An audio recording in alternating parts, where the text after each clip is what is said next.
నమస్కారం అండి. నా పేరు Kalyan Chandra Kumar, high court advocate, Telangana. Assign lands status ఎలా వస్తుంది? అసైన్ ల్యాండ్కి ఓనర్ స్టేటస్ ఎప్పుడు మారుతుంది? మనకి పేదవాళ్ళకి, ఎస్సీ ఎస్టీ వాళ్ళకి ప్రభుత్వం భూమి ఒకసారి ఇచ్చిన తర్వాత ఆటోమేటిక్గా అతనికి స్టేటస్ వచ్చినట్టే. కాకపోతే అసైన్ ల్యాండ్స్లో వంశపారపరంగా హెరిటబుల్ అంటారు, వంశపారపరంగా వాళ్ళే ఆ భూమిలో సాగు చేసుకోవచ్చు.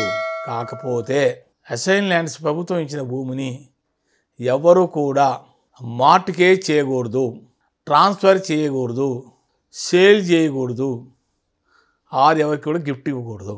ఇవన్నీ కూడా మీకు పాస్బుక్లోనే వెనకాల క్లారిటీగా మీకు సర్టిఫికేట్ ఇస్తారు వాళ్ళు. ఆ సర్టిఫికేట్లో అన్ని కండిషన్స్ అని వెనకాల ఉండాలి, చూసుకోండి ఒకసారి. ఆ కండిషన్స్ ప్రకారంగా మీరు కనుక మెయింటైన్ చేస్తే ఆటోమేటిక్గా మీరు స్టేటస్లో ఉన్నట్టే.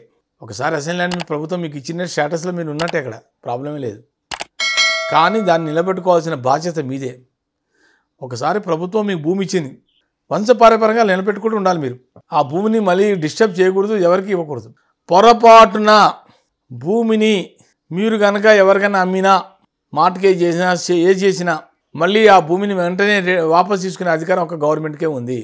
ఎందుకంటే అది పేదలకు ఇచ్చిన భూమి, అది కూడా రెండు కేటగిరీ ఎస్సీ ఎస్టీ వాళ్ళకి.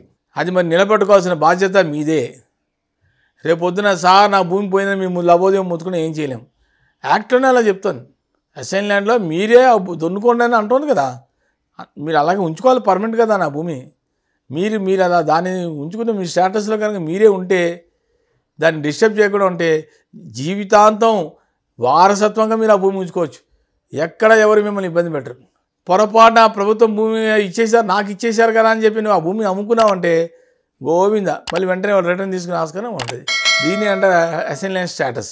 ఈ స్టేటస్ని మీరు మెయింటైన్ చేయాలి. నమస్కారం.